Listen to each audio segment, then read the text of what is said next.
ახლა გამოვდივარ საავადმყოფოდან, ჩემს მე-9 კლასელ ნათესავს, რომელსაც გუშინ მოაწევინეს, ახლა კარგად არის, ჯანმრთელად არის და კომენტარებში წავიკითხე, შეურაცხყოფა მომაკენეს მოსაწევის მოყვარულმა ბიჭებმა და მინდა რომ პასუხი გავცე ბარემ. ბიორო საშინელებაა და ორგანიზმს ანადგურებს, ეს ყველა მიცით, რა თქმა უნდა, კლავს ორგანიზმს, ხოლო მოსაწევს რაც შეეხება ადებილებს ადამიანს, გაზარმაცებს, მუშაობის უნარს გიკარგავს და ჯაჭულს ხდის, ნებისყოფაზეცაა დამოკიდებული. თავარია შენ ყოველ დღეს მოსაწევი გქონდეს და ასე აკეთო ყოველ დღე. თუ ბოლომდე შეგითხრია, შემდეგ უკვე იწყებ ჩიჩქნას, ქექვას ყოველ დღე ეძებ მოსაწევს, გავიწყდება ყველა და ცდილობ რომ ყოველ დღე მიიღო მოსაწევი. შემდეგ კი, როდესაც ფიქრობ რომ ფული გაკტება და როდესაც იაზრებ რომ მაგარი შარში ხარ, უკვე იხსენებ იმ ნათესავებს, ახლობლებს, მეგობრებს Facebook-ზე წერ 20 ლარი ყუ არა, გაკ 20 ლარი ყუ არა, გაკ 20 ლარი ყუ არა, გაკ ყოველ დღე იწყებ მათხოვრობას ფაქტობრივად.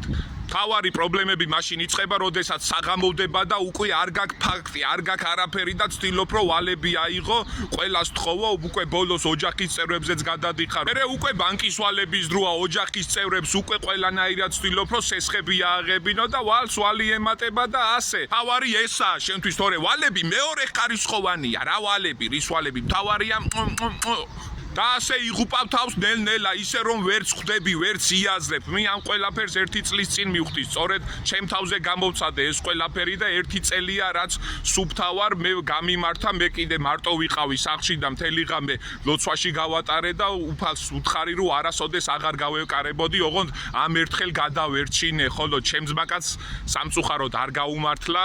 ქორწილში იყო, როდესაც მოწია და ისე ცუდად გახდა, რომ ვეღარ ლაპარაკობდა და ვიღაც კაცი მისულად ხოვნით, რომ ერთი ფოტო გადაეღო. ამას კიდე ხმაც კი ვერ გაუწია, ვერც კი მისალმებია ხალხო. იმას მერე მაგარი უბეგვია ეს საწოდავი რა და ამიტომ იმ ჩემ ძმაკაც იმ დღის მერე მოსაწევი აღარ მოუწევია.